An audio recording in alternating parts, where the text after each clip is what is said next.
This episode is proudly supported by East Coast Beverages. So my name's Samuel James Lentini. Really what's special about East Coast Beverages and about what we do is that we are vertically integrated. We grow, we squeeze, we bottle, we blend everything here on site.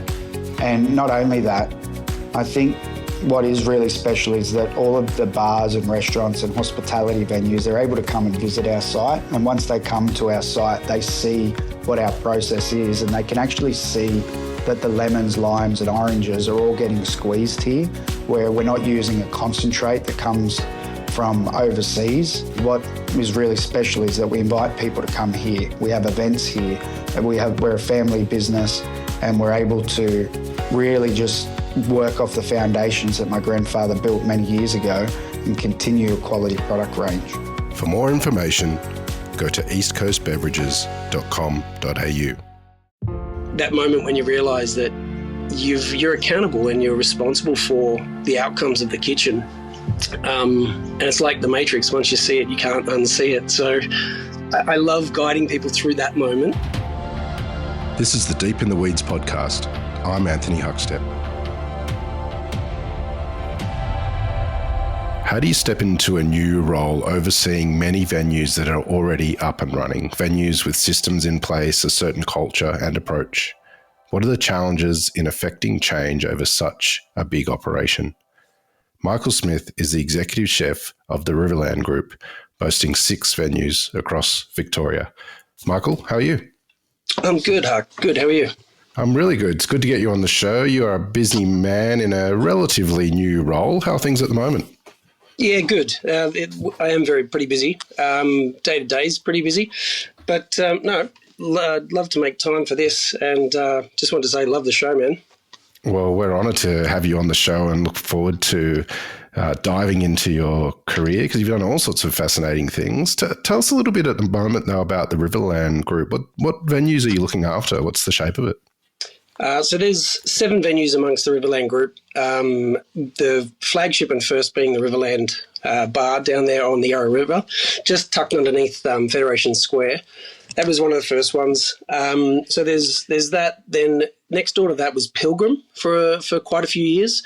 We've actually closed that one down, and we've got a little Mexican pop-up in there at the moment called Mexi. A little play on sort of Tex-Mex, really not taking itself too seriously. The other side of the river and down past the casino, we have Boat Builder's Yard and like a 70-metre stroll from our General Assembly down there as well. Then we have 2 more venues out in Brunswick. One's the Brunswick Railway, or the Hotel Railway Brunswick. And we acquired Naked for Satan only 3 months ago, just as I was starting. And then the last one is a little bit more rural out in Dramana. We've got Jetty Road Brewery out there.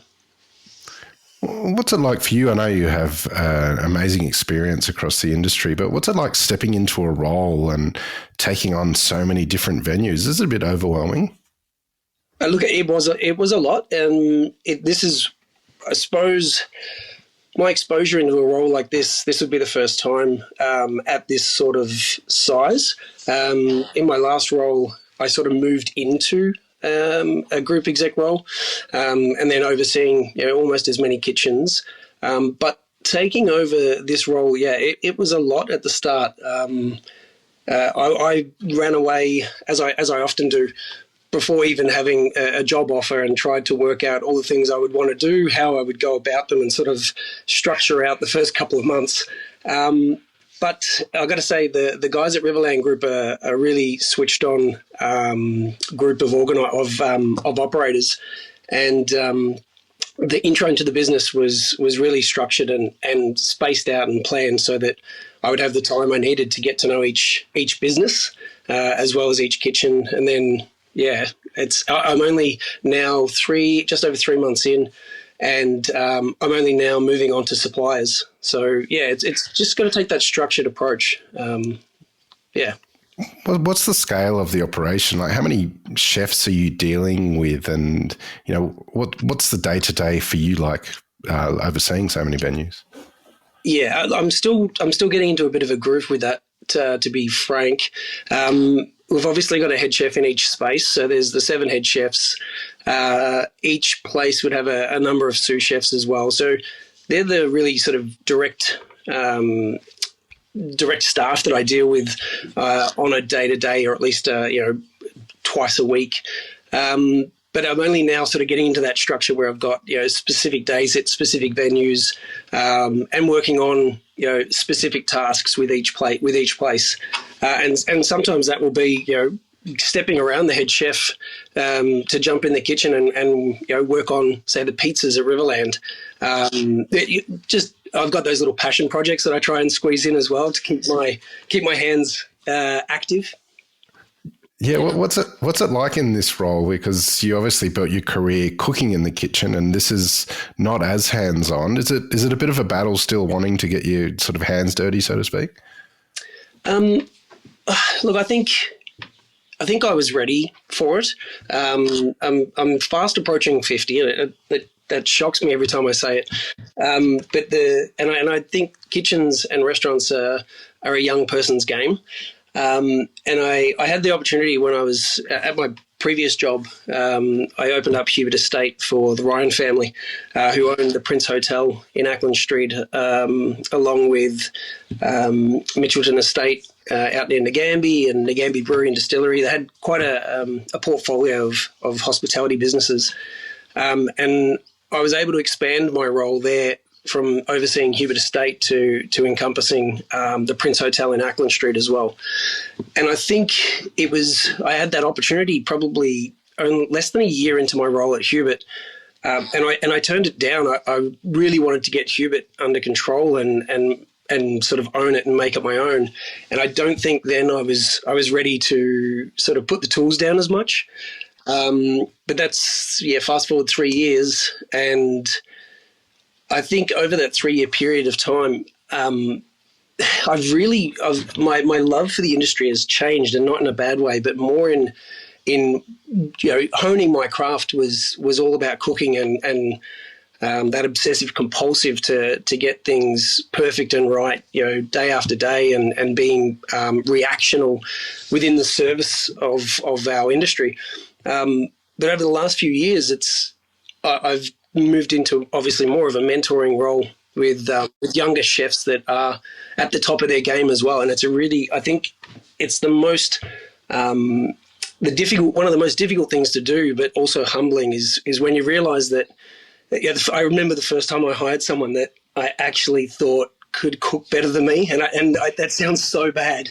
But when you're trying to be at the top of your game, you're not looking for people better than you for any reason. And it wasn't that I wouldn't have given someone a job because I thought they were better. It was just that was my focus, and I needed people around me that could assist me to do my best. Now I spend most of my time trying to work out how to translate the information I have and the sort of skill set that I've built over the last sort of 10, 15 years in management to help sort of develop those younger chefs into from guys and girls that just like to cook and can manage a brigade within service to people that can actually sit in a P&L and translate what's going on in the kitchen to board holders, stakeholders, or owners. And I've found that love, and I think I've worked with a few younger chefs that have really enjoyed that exposure as well. So it's sort of made that transition from being on the tools to the one I'm in now, I think, really exciting and enjoyable. Mentorship is so important in the hospitality industry, but is it different now? Is there expectations on chefs or, for them to succeed? Is it different to, say, when you were younger? Oh, I think so. I think definitely. As we go on, I mean, business has always been about profitability and people within roles that are responsible for revenue and outcomes. I suppose that's always been there. But as we go on and, the cost of living increases, all the costs to a business increase, the wages, they're not slowing down. And I love that our industry is finally catching up and treating our staff the way other industries have for years.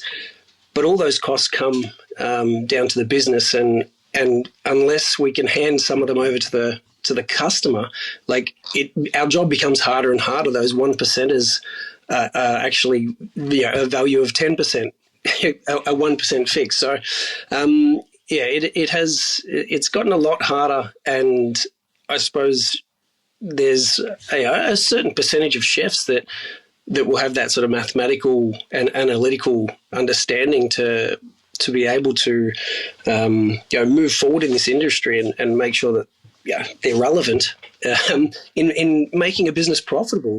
We're all in this to make a profit.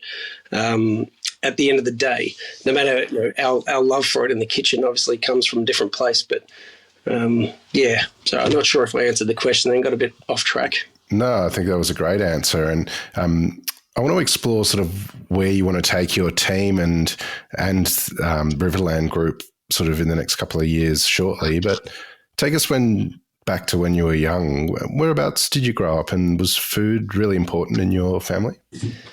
Well, no, food wasn't really important, to be honest. I do struggle to answer that question, and I have over the past. I've kind of thrown my mum or dad under the bus, saying that I learned to cook because they couldn't. But no, I did. I grew up in Thomastown when I was young until high school years. Hey, enough. Sorry, the dog's growling.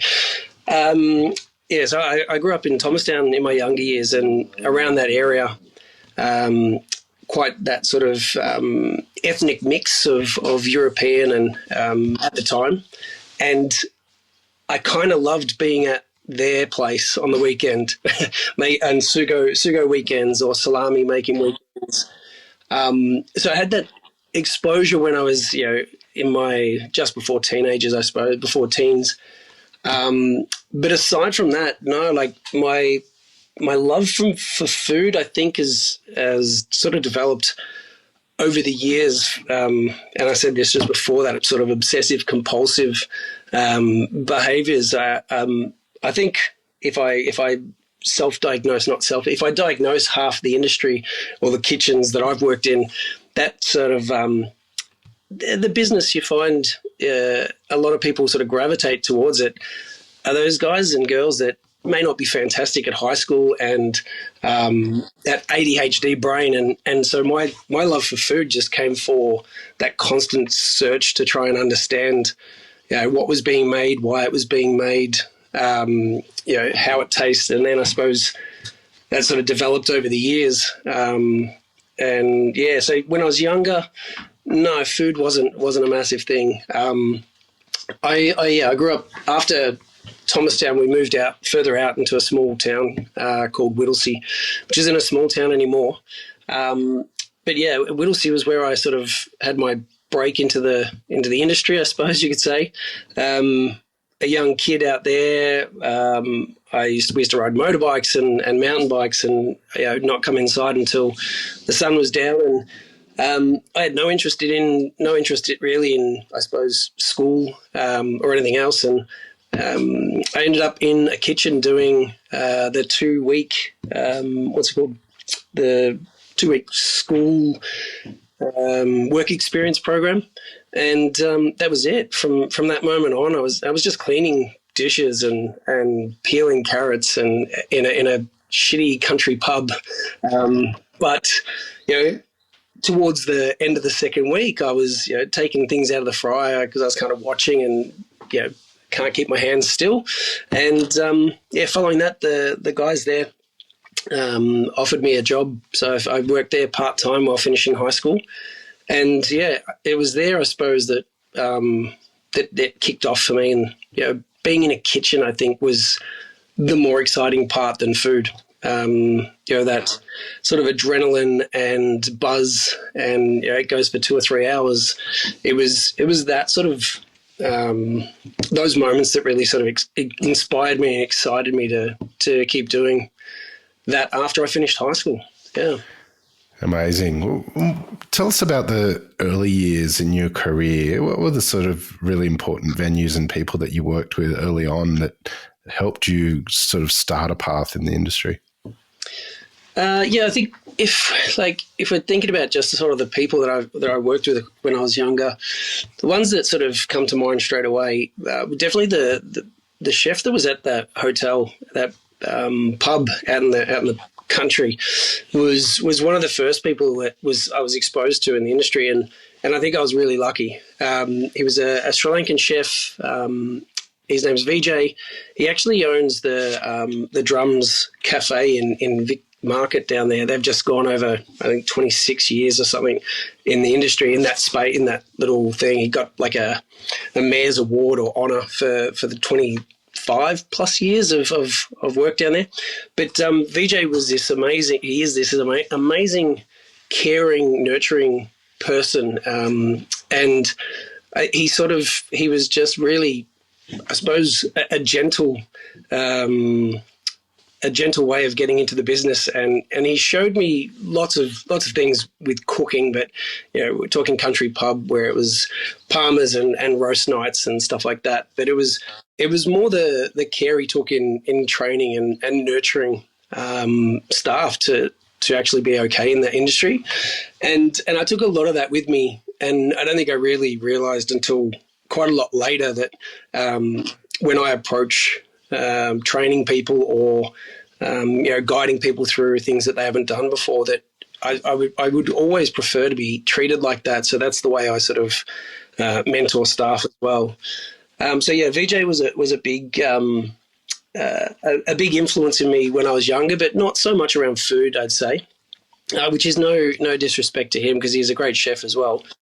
But then following that, I worked for a couple other chefs. One Jimmy Shu, I worked for Jimmy Shu, who used to be really big sort of in the 90s and early 2000s. Did a lot of SBS food, safaris and stuff like that. And that was my exposure to Southeast Asian food, and his love and passion for the industry, but also the produce, was a really big sort of influence on me as well. Not to mention that I learnt something other than chicken parmas at the time. So I was a second year apprentice, Aussie boy in a Southeast Asian kitchen. And I think maybe a year in there, and Jimmy and I really got along well, and we've got a very, I think, fairly similar temperament. And I was basically sort of second in charge there as a third year apprentice, and I think he was like VJ, that was sort of a really gentle, guiding person, but sort of exposed me to that Southeast Asian flavours that I just really hadn't had before working there. And then there's a couple others, some that taught me how to have fun in the business, and I think as a way of manager, like how I feel I try to manage my teams. I worked with Ian Lawless over in Western Australia, and he had this amazing ability to befriend his team, which wasn't it wasn't false. It wasn't like sort of that he put it on, but he really sort of drove that connection with his team to the point where we would be doing 10, 12-hour days, and someone had to come in early to put the bread on for the next morning, and 4 or 5 of us would be offering to come in for it. It was just that we would do anything for him and the team environment. So that plays a big part in the way I manage staff. I don't do it to be like deceiving or to get that, to get more out of them. It's just that's the environment where people want to be, and it's that respectful environment that we're all mates, and whether we hang out and have a beer after work or not, we all want to, we're all rowing in the same direction, I suppose. But then I suppose the last sort of influence, and really big sort of influence when it comes to culinary and food in general, was obviously working at Jacques Ramon's. And I was at Jacques for just under 5 years. And I think it was there that I did the most growth as a chef, as a cook, I'd say. Jacques' kitchen wasn't easy. it was must have been early 2000s.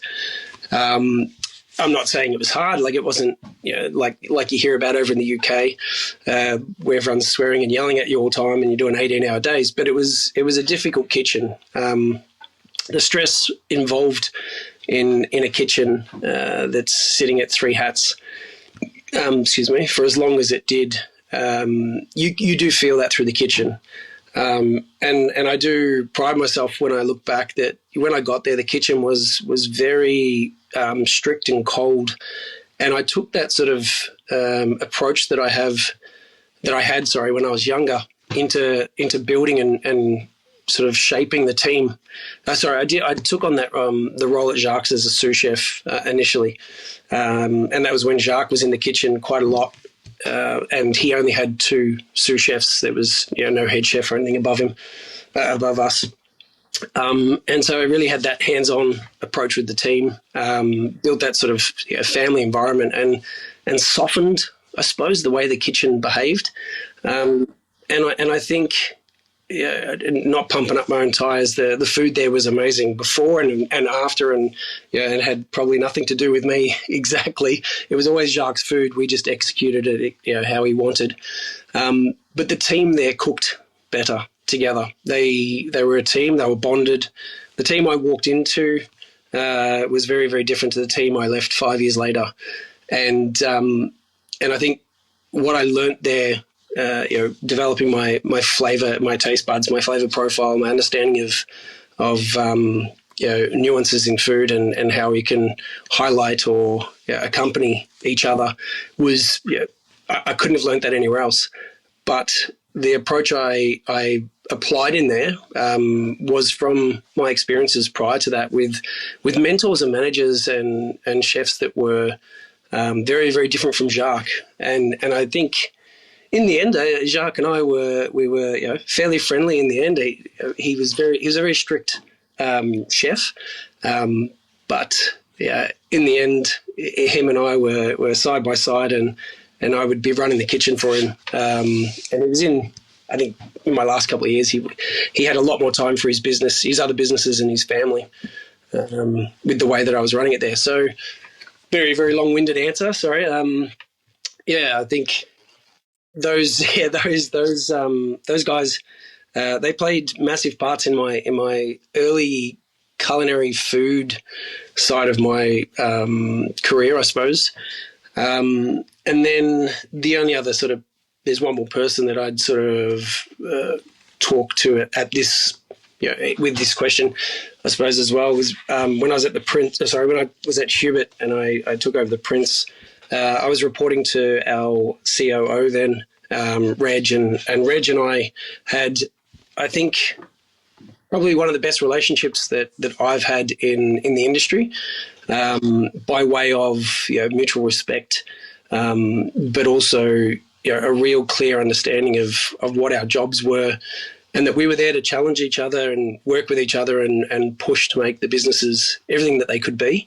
And I thoroughly enjoyed and thrived under that sort of guidance where, for the first time ever, I had autonomy from the food perspective, which after 20 plus years of cooking, you hope to expect that. And then when it came to managing, there was just gentle guidance, and him and I worked really, really well together. But I suppose it cemented my belief in the way I like to manage teams and be part of a team as well.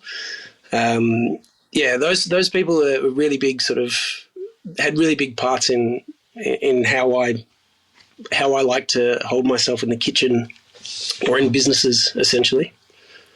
Reality TV has well and truly got its grip on the food industry, and you were a part of My Restaurant Rules for a little period of time. Tell us about that experience, and how did that happen? I didn't know if I'd put that anywhere for you to know that. It's not something we talk about that much. There's so many other TV exposures and moments I've had that I'd happily talk about. No, look, it was a different time.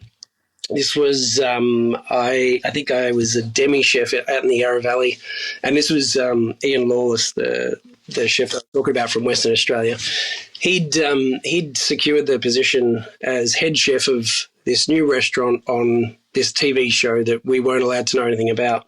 And him and I had built a little bit of a relationship in the few months that we'd worked together, and he offered me to go over to Western Australia and be part of it. And like, I was in a spot where I suppose the wind could blow me in any direction, and little did we know it was the first season of My Restaurant Rules, which is now My Kitchen Rules these days. But the first, I think, maybe 4 or 5 seasons, didn't really watch it after the second or third season.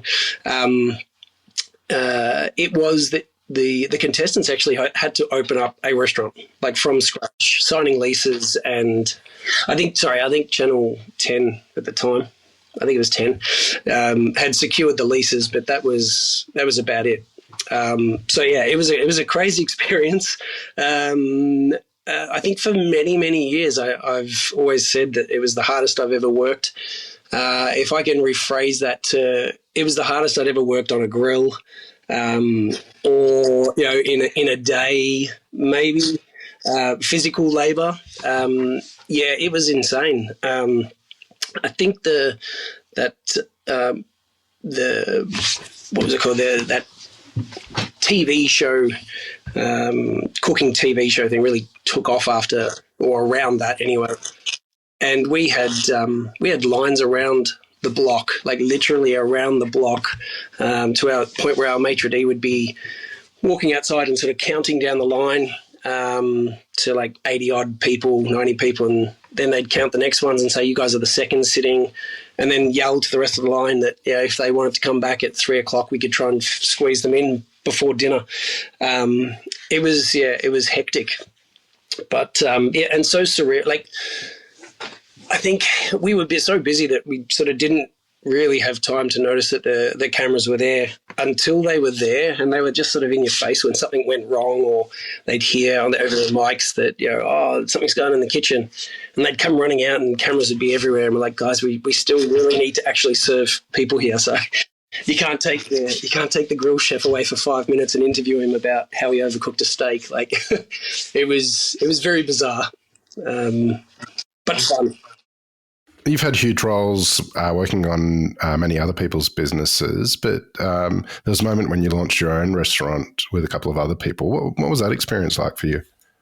Yeah, it was really amazing. It was looking back on it, there's fond memories, and then there's hard times that we went through as well.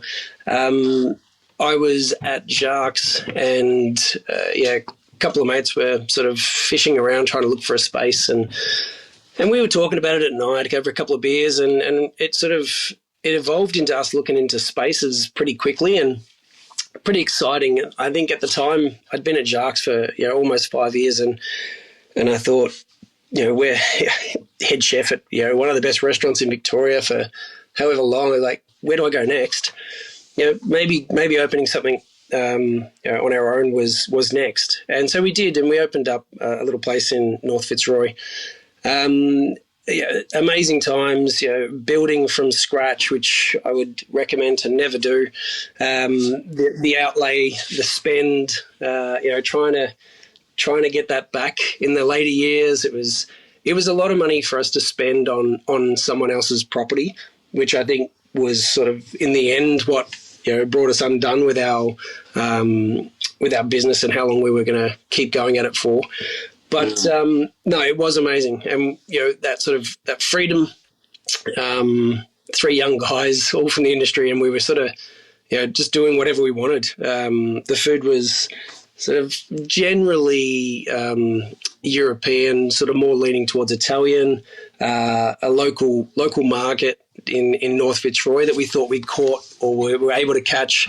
Little affluent sort of area. I think.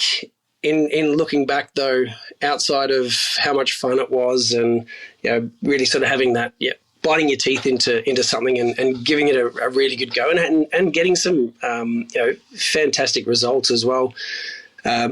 We didn't quite get our demographic right in that space and in that area. a restaurant just up the road from us was Mateo's, which we all know has had been there for probably 15 odd years around that time, and still kicking goals now. That was this super fine diner, and we dropped a $1 million fit out in this space, and it looked amazing. But we were trying to do a fairly casual, approachable, local restaurant, and I think we hit the mark with what we wanted. It looked beautiful. It was great. The food was awesome.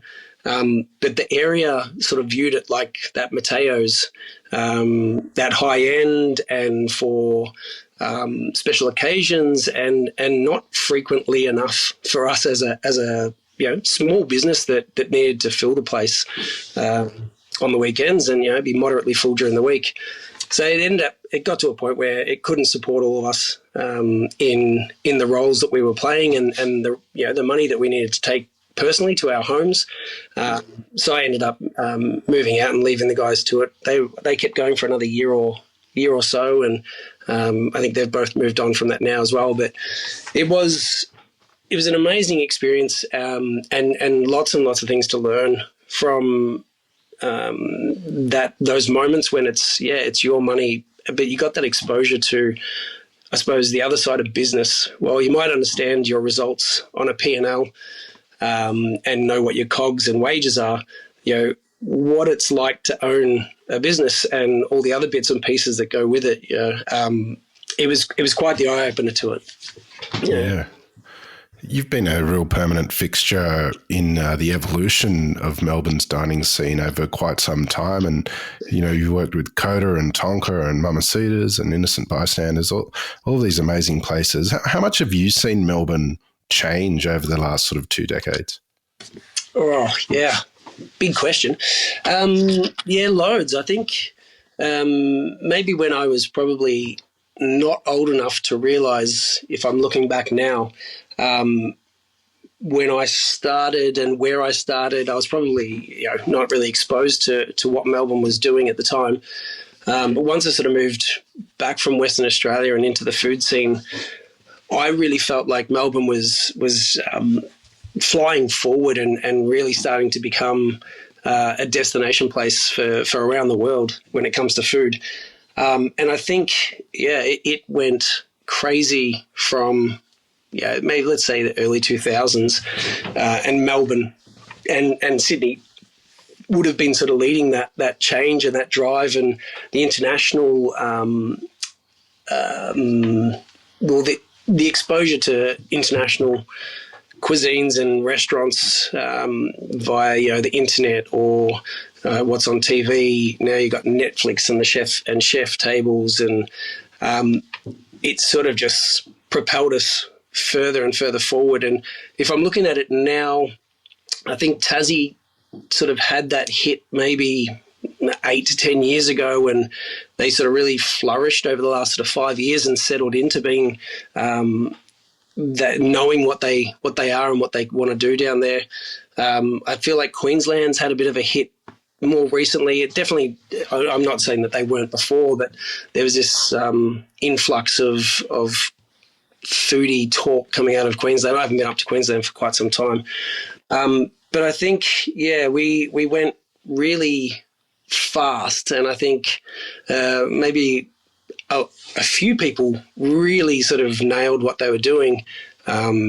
If you think back to who was stealing the scene in the late 90s or early 2000s, the Atticas and the Voudemons, Andrew McConnell and his restaurants, and those sorts of places really sort of knew what they wanted to do and nailed it. And it really sort of gave us a good foothold on food and put us on the map, I suppose. Places like that down here in Melbourne, similar places in Sydney. And I think now where we might have all been trying to fit a mould back then, and we would have been sort of following each other for what's working and what's not. I think over the last 10 years, what I've noticed is that it's the things that aren't the same as everyone that really sort of and I don't mean this in a negative way, but they have that flash in the pan. But they expose our larger clientele base, all of our guests, to these boutique, awesome little cultures and cuisines that we sort of wouldn't see 10 years ago. When you're seeing little Bangladesh places come up and spring hopper joints and Cambodian eating houses and like these awesome little places, I think now it's this big blanket where anything can sit on the table, and if you're doing it well and it comes from a place where you're proud and you can do almost anything. I think the food scene is really interesting. It's also very difficult at the moment, though, with the things we mentioned earlier about the cost of living crisis that we're going through, and all the. It's everyone's talking about it. All the costs that keep going up and up and up. It does make it hard to see that it could get easier over the next 5 to 10 years, though. With someone that's been in the industry for as long as you have, what's the largest adversity that you've faced personally, and how did you overcome it? The largest adversity I've faced? Wow. That's a deep question. I've been, obviously, it'd be wrong to not sort of speak about COVID, obviously. That threw all of our worlds into a spin. And then, that long COVID was effect, I suppose, talking with business, not the medical side of it. That long COVID, and there's going to be some positives that have come out of it, but also some negatives when it comes to the supplier, some of the suppliers that we lost during that period, just due to them being on the cusp of being able to operate before that, and restaurants would have went down, and suppliers that probably overextended credit to some places, they suffered from it as well. So we lost a hell of a lot from COVID. Coming out of COVID, and people are going to hate me for saying this, but when I look back, man, it was like, I don't want to say fun. Fun's not the right word, but that pivoting and trying to work through how are we going to do this? What's going to work? And we've got to throw everything at it. Like, if you leave the kitchen sink bolted down, then you haven't sort of tried enough. Those were like the worst of times, but also I think a lot of good came out of it, with people's ability to pivot and review a loss or a negative situation as a challenge and an opportunity, rather than throwing the baby out with the bathwater. I think COVID obviously would probably be most people's response, but that one we're still trying to work through. You spent quite a lot of time at Hubert Estate leading up to this role that you have now. How important was the role and the development that you had there for what you're doing now? 100%. I don't think I would have been in the position or been able to move into the role I'm in now if not having done that. When I opened Hubert, that was just me loving that environment. I've done so many opens. Make it sound like I just jump in and out of open places, but I've been doing long time at these places as well. But opening that exciting, spending someone else's money is always so much fun. And buying all the new toys, and you stand back and you've got that kitchen at the end of the day, you're like, wow, all right, we're gonna really nail this. But the learnings from Hubert following that initial excitement was really about they spent a lot of money. I say we spent a lot of money. I always try to view whatever I'm doing as if it's my own money, because that's when you're going to be the most careful. or pay the most attention to what you're doing. But we spent a lot of money out there, so it became pretty relevant after the first year of trade that we had to be moving towards a profitable business that could pay back its loans. And I think then really sort of deep diving and understanding the cost of the kitchen to the business. I'd obviously done it in the past, and I was fully aware of that, but I had that time out there. I had some amazing chefs with us and some real smart brains amongst the guys in the kitchen as well, and it sort of gave us that time to look into the businesses, because we had three little outlets there, two rather large outlets, and a little side piece. But I think it was the exposure to the overall business there that's sort of put me in the right stead to understand how to take on this role. Yeah. And I know you're only a couple of months in and sort of finding your feet in a way, but what's the sort of plans for the next year or two with the Riverland Group and your role, and where do you want to take things? Well, I'm not sure I'm exposed to the next level of Riverland just yet, as I'm still on my probation period. But the things I am being informed of. We've got a great operational leadership group, and we're all on the same page. But when it comes to these guys, the product that we have is for a larger volume. It's a happy-go-lucky place where everyone's welcome, everyone can get what they want. You go down to boat builders and you could have 1,200 people sitting outside ordering from a bowl of chips to a beautiful steak. And so in those spaces, my approach to the business, rather than I've stopped sort of looking at my approach to the food.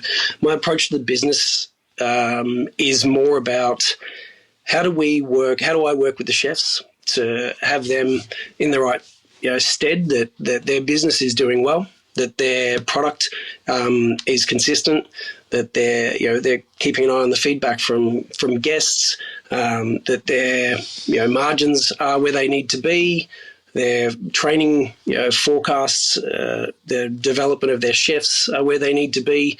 And so all these things can work together to make sure that the business is producing the product that we want. And while it might not be Jacques Ramon's or anything alike, the product is obviously one of the most important parts for us to get consistency for customers to come back. So my approach and the thing I'm doing, what I'll be focusing on over the first sort of year, I suppose, is team development and product to start with. And then obviously with that, the financials around that will obviously be a high focus, but just making sure that we've got the right product and we've got the right people in place. And for me, that comes down to nurturing the staff that we have, developing the ones that want to be developed, working with the ones that don't have any sort of drive to be developed, but want to be part of a team like this as well. That's my focus for at least the next 12 months. Following that, though, and I don't want to speak out of turn because I'm not fully aware of the full group's vision over the next 2 to 3 years as such. But if we look back, they purchased Naked for Satan within the period of time that I was agreeing to take the job and signing the contract. Prior to that, Jetty Road was purchased, I think, only maybe a year and a half, almost 2 years ago. And Hotel Railway was purchased just before COVID, was being built and sort of obviously delayed open due to COVID. But there's 3 businesses in less than 3 years that they've taken over and are taking charge of.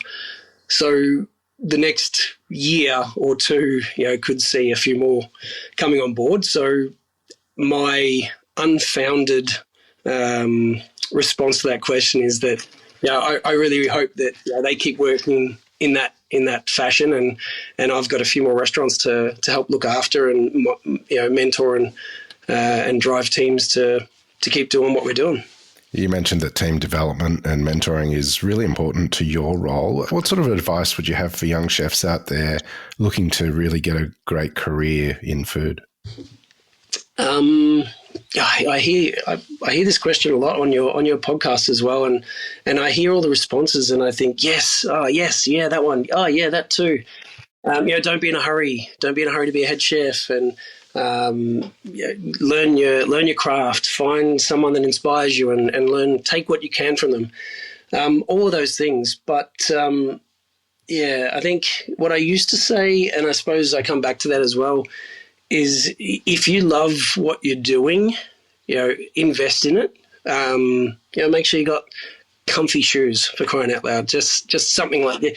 Don't buy the $30, $40 clogs. Buy some nice shoes that are going to have you comfortable in your role, because it is standing all the time. Buy a nice knife and keep it sharp. Practice saying yes, chef. And I'm not that sort of person there. I need someone to say yes, chef. But that sort of mentality of let's get this done. Let's do it together. If you love it, then you will find a career in it for as long as you want.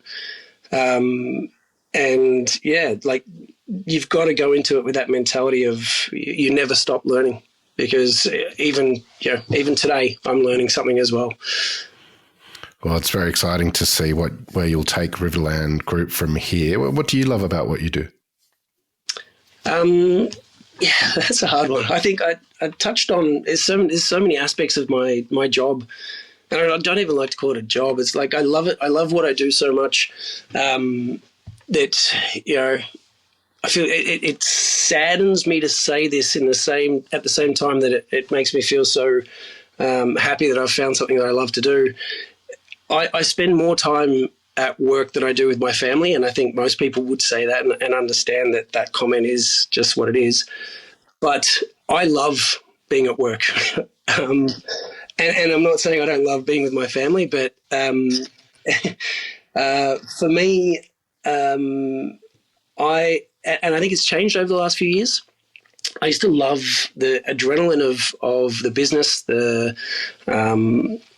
service, the camaraderie, the friendships, the bonds, and if you get all that right, how awesome a single service, or how memorable a single service could be. But more so in my recent years, I really get so much enjoyment out of watching the penny drop with younger chefs, and helping them and guiding them from where they are in their lane about, they wanted to be the best chef in grill, and they wanted to be the only person that can do the pizza section by themselves, to making that switch to understanding that there's so much more to the business that they can learn, and that they're excited by understanding their effect on the business. And it's more in that sort of sous chef, head chef roles, and only when guys and girls are getting into their very late 20s and early 30s that you see those pennies drop and they really start to understand their job. And it sounds terrible, because people have been cooking for 15, 20 years. They understand their job. But that moment when you realise that you're accountable and you're responsible for the outcomes of the kitchen. And it's like the Matrix. Once you see it, you can't unsee it. So I love guiding people through that moment. And then when they realise and they start, possibly freaking out or asking too many questions, and you can see they're getting worried, just like helping them settle into that uncomfortableness, because there's still so much more to learn after you become a head chef about what you can and should be doing within your role in a kitchen. I think that for me is where I really find that joy at the moment, and in this role, with all the head chefs I get to work with and the sous chefs, I get to do stuff like that every day.